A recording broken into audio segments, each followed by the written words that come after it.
Did the man who revolutionized vacuum cleaners spot the fatal flaw in startup mathematics that every EV company is ignoring? Because what he discovered about building cars isn't just about electric vehicles, it's about the brutal economics that is destroying even the likes of Ford, a 120-year-old giant losing billions on every EV that they make.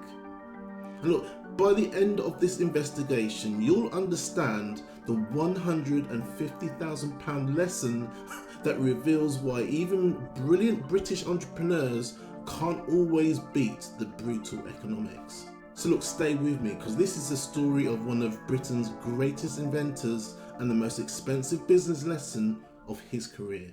Hey EV fans, I'm Des here with the Electric Oracle. Now look, before we dive into this properly, I need to be completely honest. I am actually a massive fan of James Dyson. I'm a big James Dyson fan, always have been.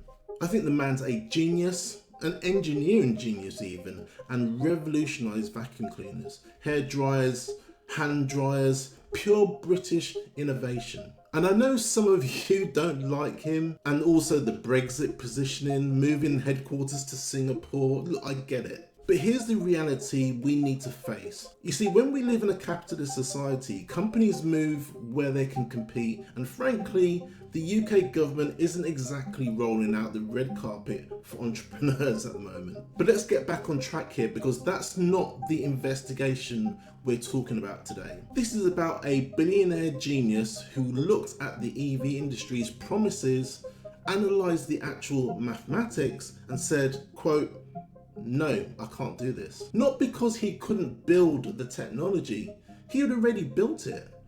Not because he lacked the money, because he had loads of money. He'd already spent £500 million on the project. He said no because he understood something that's now destroying every single EV startup. You see, the gap between engineering dreams and economic reality, that's a huge gap. And it's costing investors billions, and it's costing consumers their savings. And it's about to get even worse.